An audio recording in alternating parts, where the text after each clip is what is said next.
Seafarers are the only group of workers covered by a global minimum wage.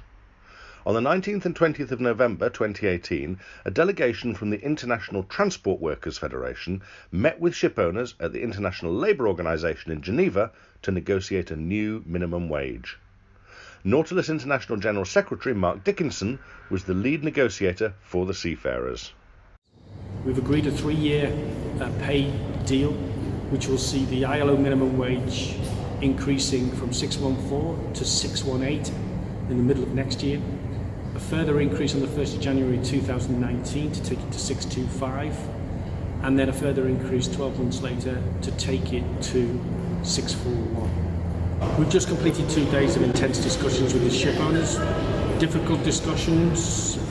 We were clearly quite far apart when we started yesterday. The ILO formula, which is used as the basis for the discussions, indicated a figure of $662.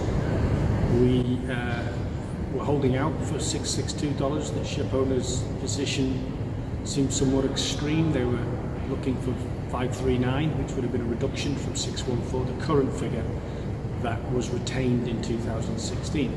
So I hope you can see that is we're quite far apart when we began.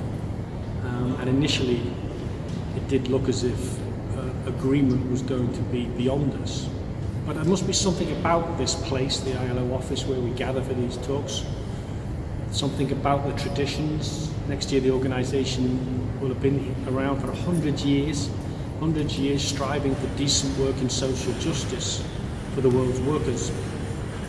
That history weighs heavy, I think, and it just focuses people's minds and attention to the issue at hand. And we were able to eventually agree a compromise. We've also agreed that we will reconvene in the early part of 2021 to look to further review the figure, and our expectation and our determination is that we will make further advances on this minimum wage. The industry agrees that it's an international safety net. We have fought hard to maintain that international minimum. We are aware that some parts of the world, some ship owners, see the minimum as the maximum, and we have to continue to pressure them to increase the figure.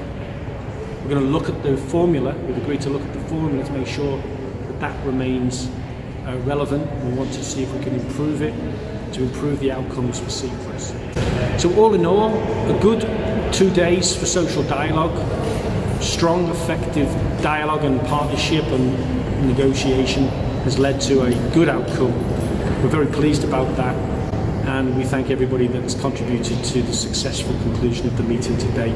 In particular, all the staff of the ILO office, the team from the ITF, the Secretariat, the colleagues that supported me from unions around the world, and indeed for the ship owners for coming here and being prepared to, in the end, compromise, be pragmatic and agree an outcome that both sides are pleased with.